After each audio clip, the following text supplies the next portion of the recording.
Good afternoon, children.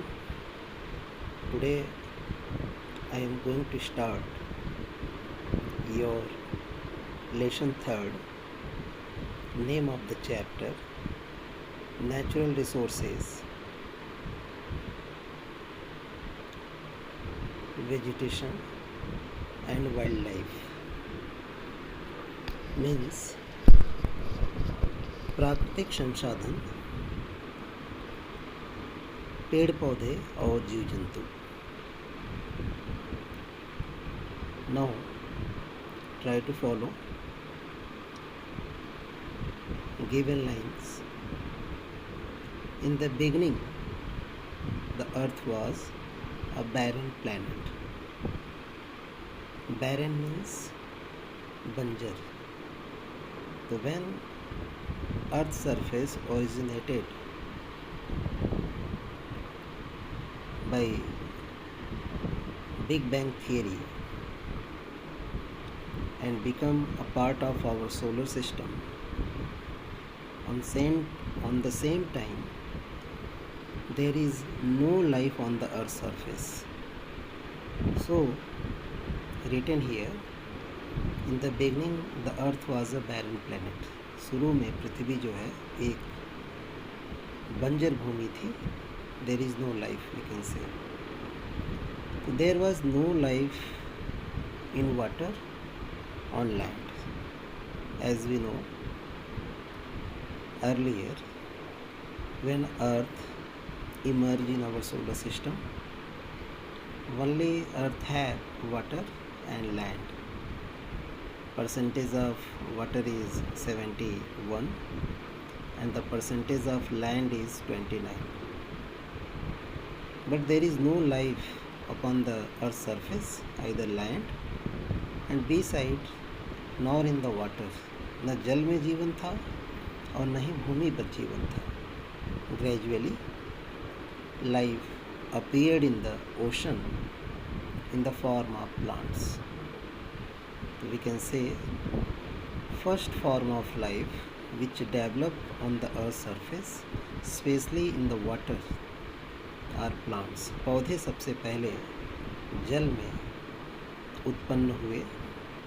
Slowly various other types of organisms appeared on the earth, which were broadly classified as animals and plants. तो फिर क्या हुआ बच्चों? धीरे धीरे various other types of organism, अलग अलग प्रकार के दूसरे जो ऑर्गेनिज्म थे, जो जीव थे, वो अर्थ सरफेस पे अपीयर्ड हुए, प्रवेश किए, उत्पन्न हुए, जिसे दो कैटेगरी में क्लासिफाइड किया जाता है, जानवर और पौधे, या कह सकते हैं जीव जंतु और पेड़ पौधे. The assemblies of plants, species means प्रजातियाँ, because all the plants are not same in the case of shape, size, color and specific nature. So different type of plant species assemble. Assemblies means इकट्ठा होना. जब सभी अलग अलग प्रकार के पौधों की प्रजातियाँ इकट्ठा होती हैं in an environment, हमारे वातावरण में, तो that is known as natural vegetation. वह प्राकृतिक वनस्पति के रूप में जाना जाता है. नेचुरल वेजिटेशन इंक्लूड्स, अब है कि नेचुरल वेजिटेशन में प्राकृतिक वनस्पतियों में किन चीज़ों को रखा जाता है? तो इंक्लूड्स फॉरेस्ट, इसमें जंगल होते हैं, ग्रासेस, घास होती हैं, एंड श्रब्स, और झाड़ी वाले पौधे होते हैं. श्रब मीन्स झाड़ी वाले पौधे एंड हर्ब मीन्स मुलायम तने वाले पौधे. In this chapter we will study about natural vegetation and wildlife. तो हम इस लेसन में प्राकृतिक वनस्पतियों के बारे में, मीन्स नेचुरल वेजिटेशन और वाइल्ड लाइफ जो जंगली जीव है, उसका अध्ययन करेंगे. तो first of all we are going to focus natural vegetation. सबसे पहले हम प्राकृतिक वनस्पति पे फोकस करेंगे. Temperature and rainfall are two important factors for the growth of plants. Means जो भी पेड़ पौधे हैं इनके ग्रोथ के लिए, इनके विकास के लिए दो फैक्टर है जो एसेंशियल है, जो इम्पोर्टेंट है, जो इफ़ेक्ट रखता है, वो है टेम्परेचर एंड रेनफॉल. हम ये भी कह सकते हैं plants are the true index of climate. पौधा जो है वो किसी भी क्लाइमेट का एक अच्छा सूचक है, because different type of plants lies in different type of climatic zone, either climatic region, which have specific amount of temperature and rainfall. That is why these two factors are very important. In the areas where rainfall is heavy, the forests are thick and dense, obviously, because rainfall totally responsible for the growth and development of plants. And if any area going to receive heavy rainfall, no doubt same area have also high temperature, because as you know and read earlier, in the case of water cycle, temperature responsible for evaporation, condensation and thereafter rainfall. So these area have thick and dense forest region. As the rainfall decreases, अब जैसे जैसे बारिश घटेगी तो उसका effect भी पौधों पे पड़ेगा. So the size and concentration of trees are also reduce. Concentration means जमाव, इकट्ठा, है ना.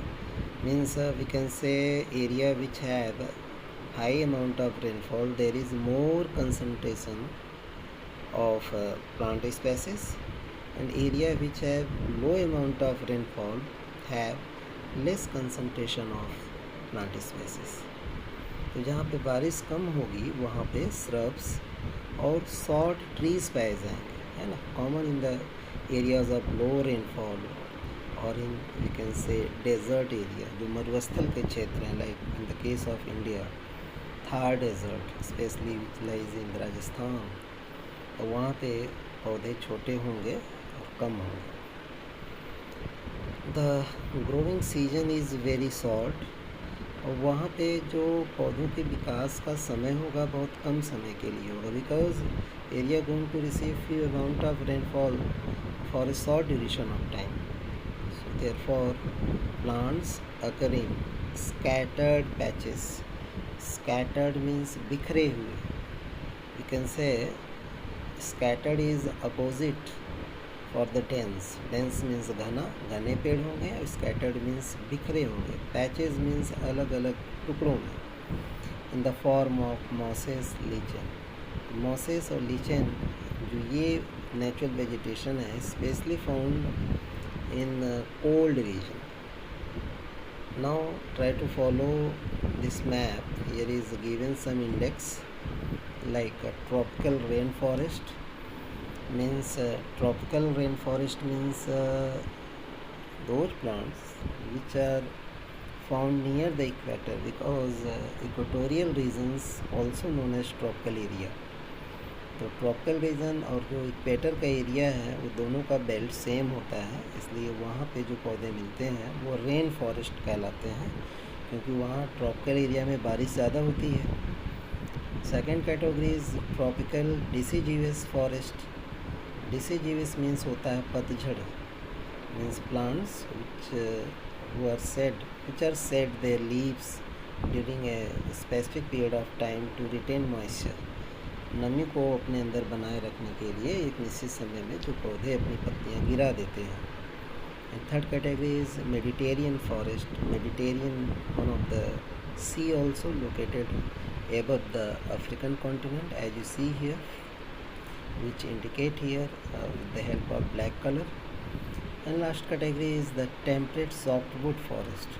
Temperate means after tropical area another area is considered subtropical belt, and thereafter temperate.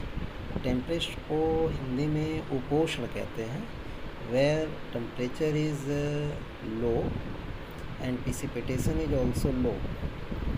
So due to low temperature the nature of the plant are softer.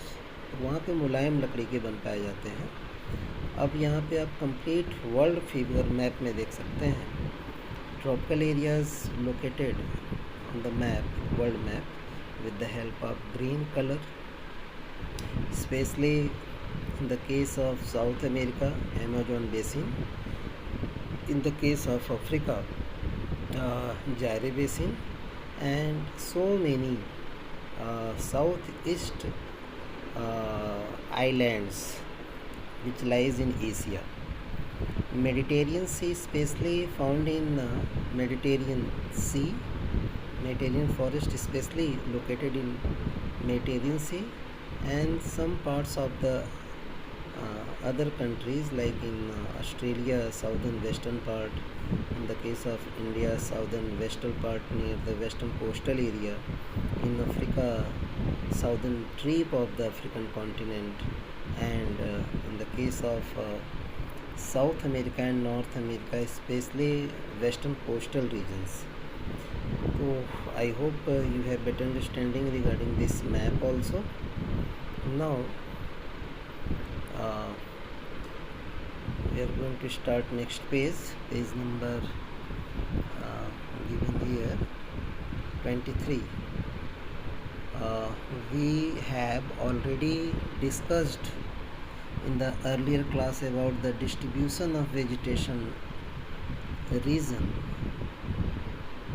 in the world. In this chapter we shall study about the different types of forest.